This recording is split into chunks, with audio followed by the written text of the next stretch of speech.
عورتوں کے احترام کے خلاف ہو، اور پھر کچھ اور سمجھایا تو بالکل ٹھیک سمجھ گئی، ہنستی کھیلتی انہوں نے شکریہ ادا کیا، اور جاتی دفعہ پھر وہ جو طرز ہے یوں کر کے مجھے مصافحہ کیا کہ ہاں میں بات سمجھ گئی ہوں۔ ہندوؤں میں یہ دیکھیں یہ رواج کتنا اچھا ہے، ہندو خواتین مصافحے کی بجائے ہاتھ رکھ کے یوں کرتی ہیں، تو اشارے، سر کے اشارے سے، ہاتھ کے اشارے سے آپ اپنے احترام کو ظاہر کر سکتے ہیں، اتنے کافی ہے، اور رفتہ رفتہ آپ کی معاشرے کی خوبیاں ان میں پھیلنی شروع ہو جائیں گی۔ کینیڈا سے ایک دوست نے لکھا ہے کہ اپنی پوری عمر میں خطبہ ثانیہ کی تلاوت تو سنتا رہا ہوں، مگر اس کی ضرورت کیوں ہے، اور کیا رسول کریم صلی اللہ علیہ وسلم نے اسے لازمی حصہ قرار دیا ہے؟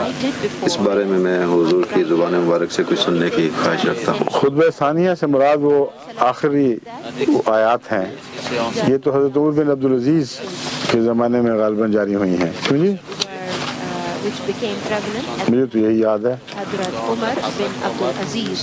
آپ کو نہیں یاد؟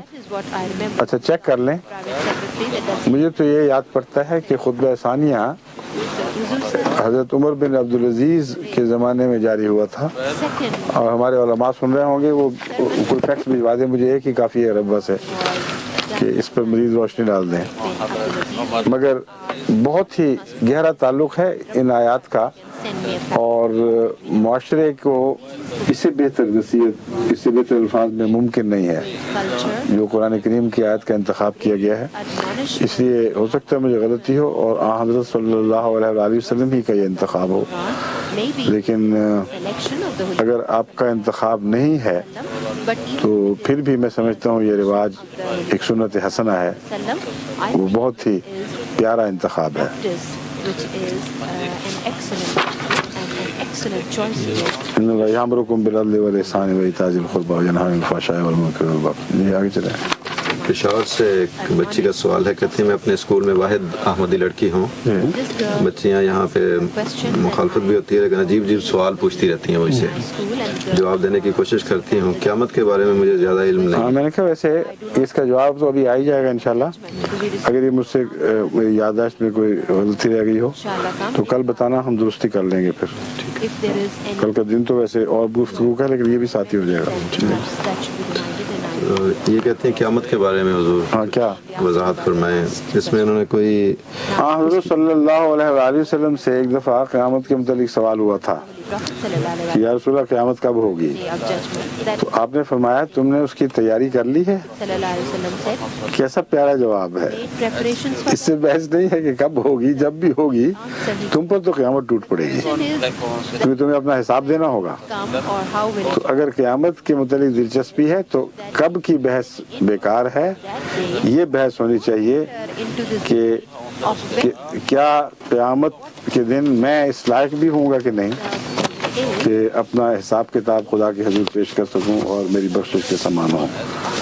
تو آپ کو بھی قیامت کے متعلق میری یہی گزارش ہے کہ آپ اپنی قیامت کا فکر کریں، اس بڑی قیامت میں اتنی دلچسپی لینے کی آپ کو ضرورت نہیں، کیونکہ میں جانتا ہوں آپ کے ذہن میں انفرادی قیامت نہیں ہے بلکہ وہ اجتماعی قیامت کا تصور ہے جس کے متعلق کہا جاتا ہے کہ تمام دنیا کی صف لپیٹ دی جائے گی۔ قیامت کے ضمن میں یاد رکھیں کہ دو طرح کے مضامین ملتے ہیں، ایک ہے قیامت معنوی طور پر اور تمثیل کے طور پر۔ ایسی قیامتیں قوموں پر پہلے بھی آگے آئیں اور قوموں کے حالات تبدیل ہو گئے اور بڑے بڑے انقلابات واقع ہوئے، ان کو بھی قیامت ہی کہا جاتا ہے۔ اور بعض قیامت، ایک قیامت وہ ہے جس کو ڈومز ڈے کہتے ہیں انگریزی میں، جس کا مطلب یہ ہے کہ ساری دنیا کی صف لپیٹ دی جائے اور کچھ یہاں باقی نہ رہے۔ یہ جو قیامت ہے یہ بہت بعید کی بات ہے، بہت دور کا سلسلہ ہے، اور جب بھی آئے گی اشرار الناس پہ آئے گی، یعنی ایسے لوگوں پر آئے گی جن کے متعلق خدا تعالیٰ کا یہ فیصلہ ہوگا کہ بہرحال یہ قومیں اب زندہ رہنے کا حق نہیں رکھتی، تمام بنی نوع انسان سے سعادت ہمیشہ کے لیے اٹھ چکی ہے، وہ آخری تنبیہ جو کی جانی تھی کی جا چکی، جس نے فائدہ اٹھانا تھا بچ گیا، اب جو کچھ بچ گیا ہے اس لائق نہیں کہ اسے باقی رکھا جائے.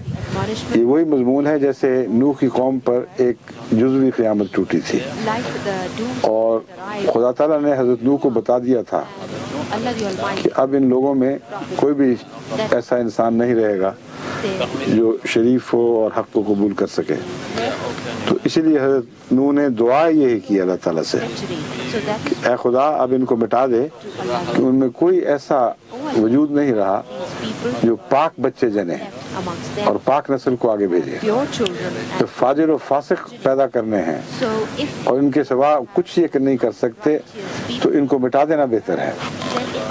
بس ایک نمونہ خدا نے ہمیں ماضی میں دکھا دیا کہ قیامت کیسی آتی ہے اور کیسے لوگوں پر آتی ہے. ایسے ہی حالات جب عالمگیر ہو جائیں گے تو پھر ایک قیامت آئے گی، اس میں دلچسپی لینے کی کوئی موقع نہیں ہے. انسان کو اپنی فکر کرنی چاہیے اور اپنی قیامت کی فکر کرنی چاہیے. اور جہاں تک انقلابات کا تعلق ہے، اس قیامت کا ذکر قرآن کریم میں لفظ ساعہ سے ملتا ہے. الساعہ اسے بھی قیامت کے معنوں میں سمجھا جاتا ہے، مگر در حقیقت اس کا زیادہ اطلاق روحانی انقلابات پر ہوا کرتا ہے. چنانچہ حضرت صلی اللہ علیہ وسلم کے متعلق بھی قرآن کریم فرماتا ہے اقتربت الساعۃ وانشق القمر، کہ دیکھو چاند دو ٹکڑے ہو گئے جب رسول اللہ علیہ وسلم نے انگلی اٹھائی. کس بات کی علامت ہے کہ قیامت بہت قریب آ گئی ہے. وہ قیامت اگر ظاہری قیامت ہوتی تو آج 1400 سال سے زائد ہو گئے، وہ کہاں قریب آئی اور کہاں چلی گئی. بس صاف ظاہر ہے کہ جس کی انگلی کے اشارے سے چاند دو ٹکڑے ہوا ہے، اس کی عظیم طاقتوں اور اس کے سے تعلق رکھنے والے ایک انقلاب کا ذکر تھا. اس میں خدا تعالیٰ نے انقلاب کی طاقتیں رکھی ہیں اور عنقریب اس قوم کی کیا پلٹ جائے گی. ایسا ہی ہوا. اس معنی میں قیامت کا دوسرا ذکر حضرت مسیح کے حوالے سے ملتا ہے. وَإِنَّهُ الْعِلْمُ لِلسَّاعَةِ، عیسیٰ علیہ السلام کے ذکر میں فرمایا کہ وہ بھی ساعت کی نشانی ہوگا. پس مسیح ابن مریم کے دوبارہ نزول کی خوشخبری بھی اس آیت میں دے دی گئی اور یہ بھی بتایا گیا کہ آپ سات کا نشان بن جائیں گے، آپ کے بعد قیامت آئے گی. احادیث میں اسی طرف اشارہ ہے جب یہ کہا جاتا ہے کہ قیامت قریب ہوگی. اور مولوی پوچھتے ہیں کہ اگر یہ مسیح سچا تھا، نہیں مسیح علیہ السلام، تو وہ قیامت کہاں گئی؟ تو ان کو ہم کہتے ہیں کہ تمہیں پہلی قیامت کون سی نظر آ گئی ہے؟ جو 14 سال پہلے آئی تھی، وہ دیکھ لو تو پھر دوسری قیامت دکھائیں گے. وہ روحانی اور عظیم روحانی انقلاب ہے جو آ بھی چکا اور تمہیں دکھائی نہیں دے رہا. بس مسیح سے وابستہ قیامت بھی محمد رسول اللہ صلی اللہ علیہ وسلم سے وابستہ قیامت سے الگ نہیں، کیونکہ مسیح اپنی ذات میں کوئی قیامت نہیں لا سکتا. مسیح کی کیا مجال ہے کہ محمد رسول اللہ علیہ وسلم کی امت میں قیامت برپا کر دے؟ اب وہ امت ہی کا فرد ہو، آقا سے نہیں بڑھ سکتا. بس جو بھی قیامت ہے وہ آنے والے مسیح سے وابستہ، وہ محمد رسول اللہ علیہ وسلم کی لائی ہوئی قیامت کے تابع اور اسی نہج پر ہوگی جس سے پہلے قیامت آئی تھی. بس اگر وہ قیامت آپ کے پیش نظر ہے تو اس کا میں جواب دے چکا ہوں کہ وہ اس قیامت سے مراد روحانی انقلاب ہے. قیامت اس کو کیوں کہا جاتا ہے؟ وجہ یہ ہے کہ قیامت کے دو پہلو ہیں. ایک پہلو سے قیامت موت کا اعلان کرتی ہے،